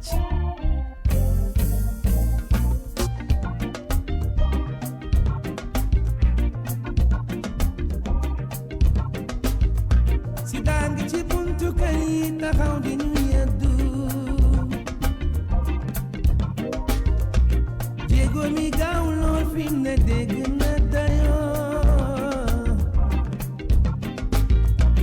man masla bi doy na tey ma wax lan dëgg bu ñu sàggane ubbil ko moom dana dugg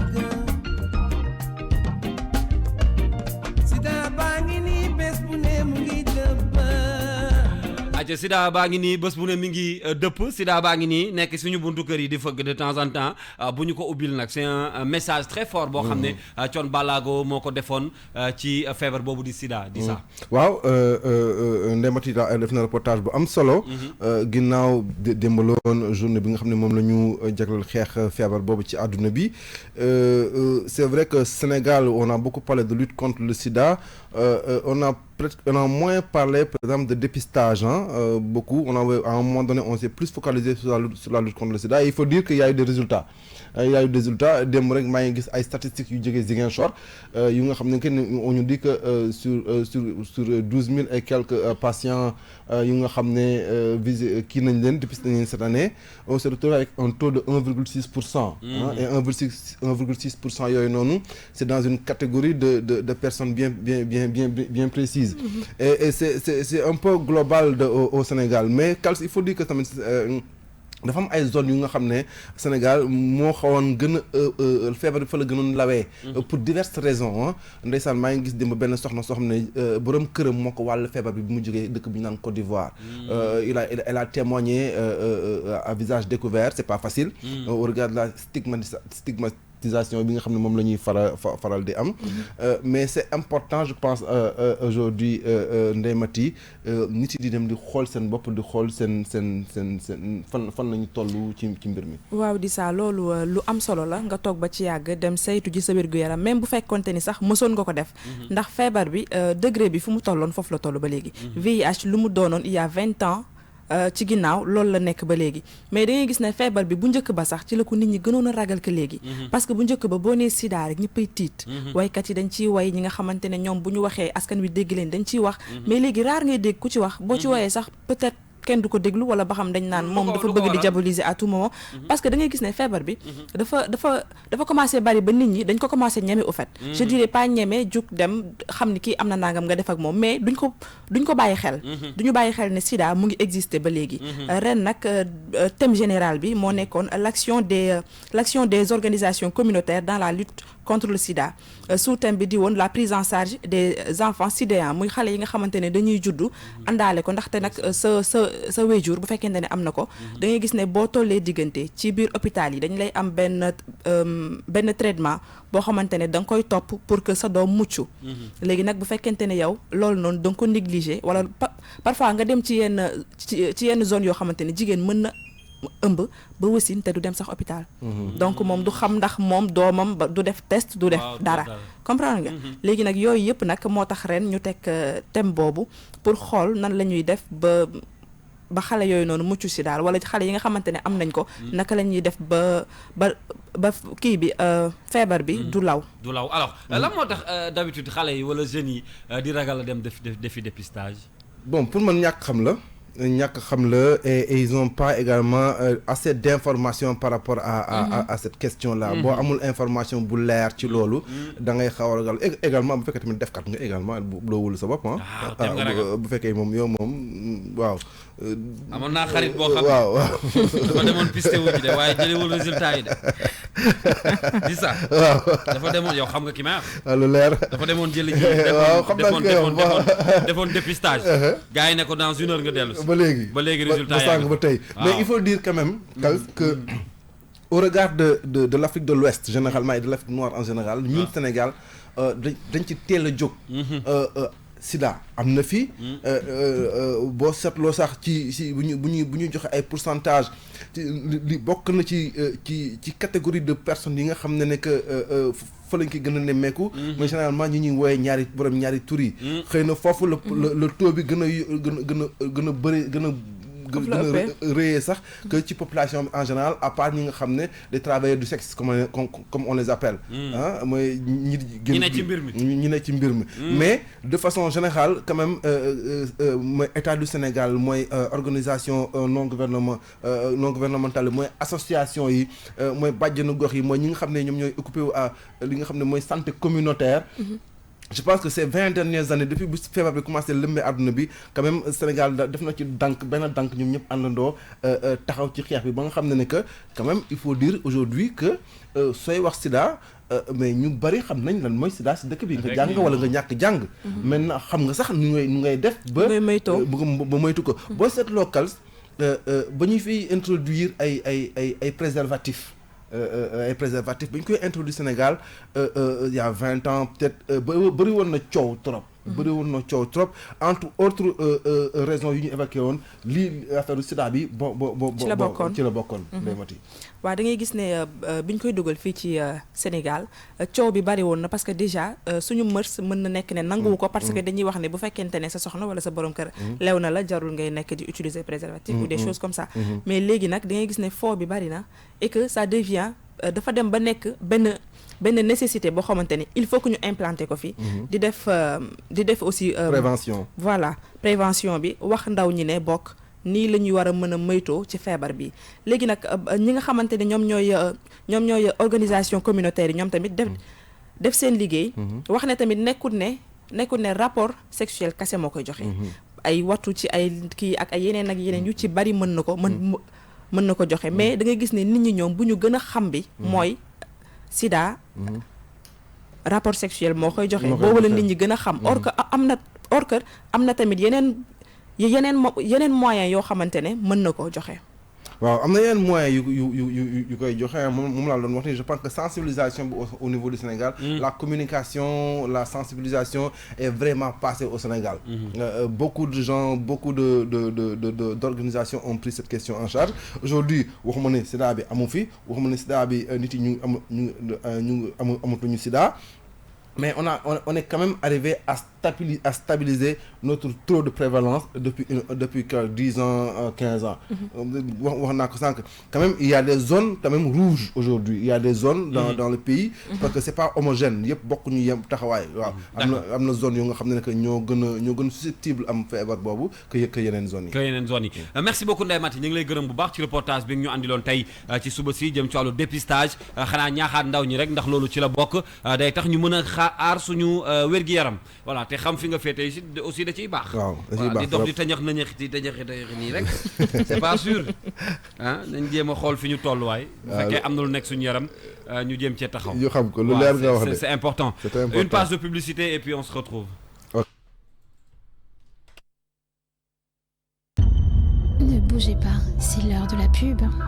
moom ci album boobu nga xam ne génnoon na une production de Prince Art tout de suite vendredi Assane Ndiaye defe naa dafay yendu ak ñun ci kër gi bu 11h jotee bu soobee yàlla moom dina ñëw Assane Ndiaye ak son dernier album ma ciy nuyu bu baax a baax Papis Niang ak Ibou son producteur depuis la France ñoom ñi ngi leen ciy nuyu bu baax a baax revue de presse bi nag la ñuy xaar ngeen mën a yeggali ak yéen wala tàggoo ak yéen ba ëllëg bu soobee yàlla ñu ñëw àndaat ak yéen ci suba si tout de suite waa c'est bon defe naa baax na ay ca ñu ànd ak Serigne Saliou Seck mi ci yenn kaay yi bu ko defee ñu ñëw nag yëkkati jotaay bi Ajaratu Laari mi ngi ànd ak ñun tey waaye Baye Cheikh a ngi ñëw ci kanam bëgg a dem ma jàpp tànk yi ne ko da ngay toog am na yóbbante boo xam ne am naa ko ci yow dinaa la ko wax léegi balaa may jeexal waaw réew mi kontaan ci yow jot naa bataaxal de bataaxal bu la sant gërëm la ci ni nga fi nekkee woon man sama yax dañ koy xeeb ci kilifa gi laa ko jëlee maa ngi ñëw.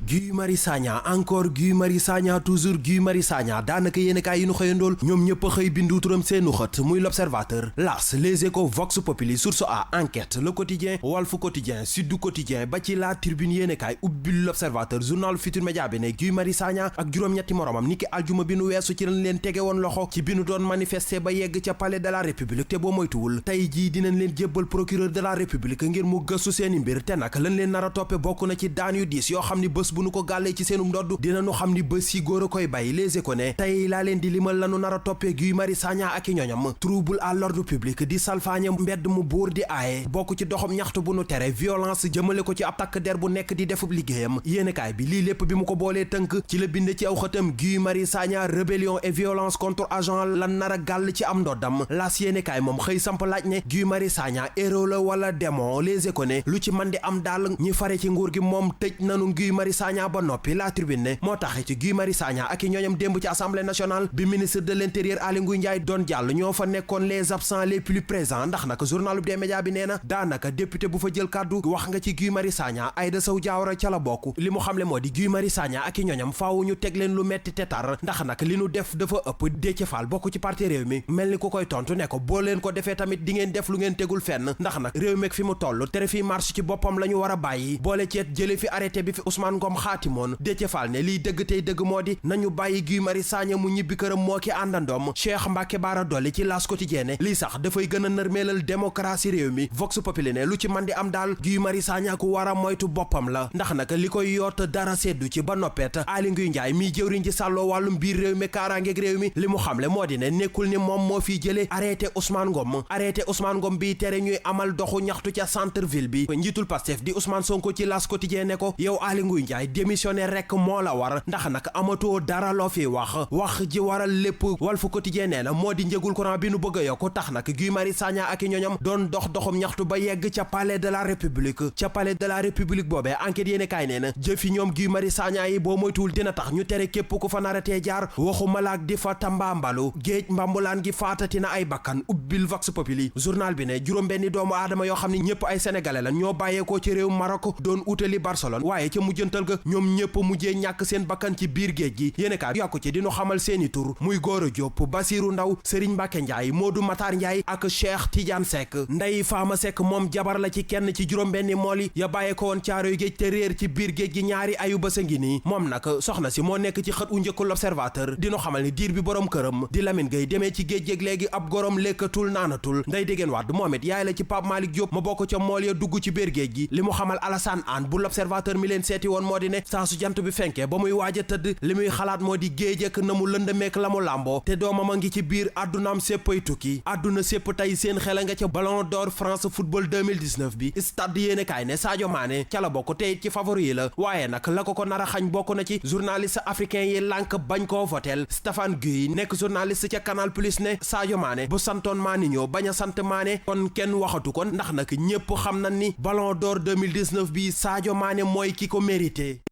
jërëjëf Serigne Saliou di la gërëm bu baax a baax ci li ci yéene kaay